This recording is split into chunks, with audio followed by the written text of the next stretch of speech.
And in the presence of a Republican president, will there be a decline in support for Israel, or will support increase at the cost of innocent lives?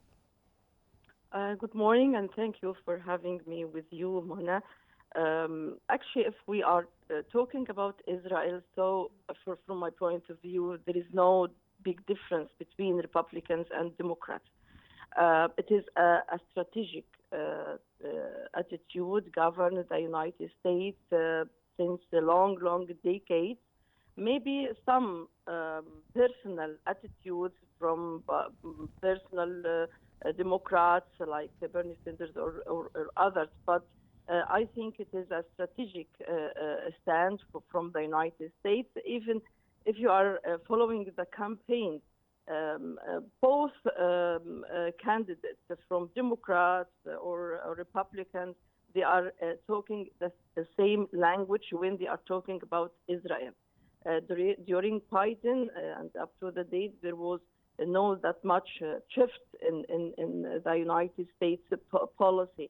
And even Obama promised to establish a Palestinian state in 2 years in his campaign, and he spent 8 years in the White House without any further step. There wasn't even a negotiation between Israel and Palestine. So I think there is no big difference between the two. Actually, maybe, as I mentioned, some personal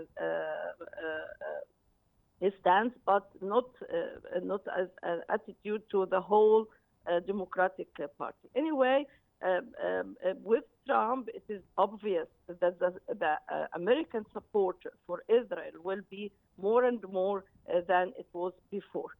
He clearly declared that he would support Israel, totally support Israel. Even lately, when Israel continue war and continue strikes against the people, innocent people in Gaza, he declared that he support totally Israel. I think it will be more disasters for Palestinians. We are talking now that that they should have, or the American administration accepting the idea of by way or another ending the Palestinian state. Trump, if you remember, Trump a few weeks and months ago, he is called for total displacement of Palestinians from West Bank and also from Gaza. And he was talking about projects or investments in Gaza. All that, it is totally, we didn't hear before. So we are going on a very critical period concerning the Palestinian issue and Palestinian rights, because yes, indeed.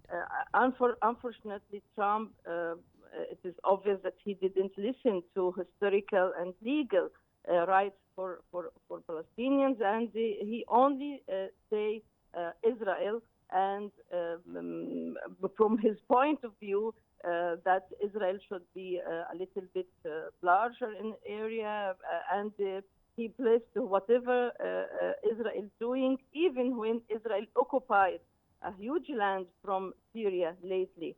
Right. And before, he didn't even condemn the Israeli behavior.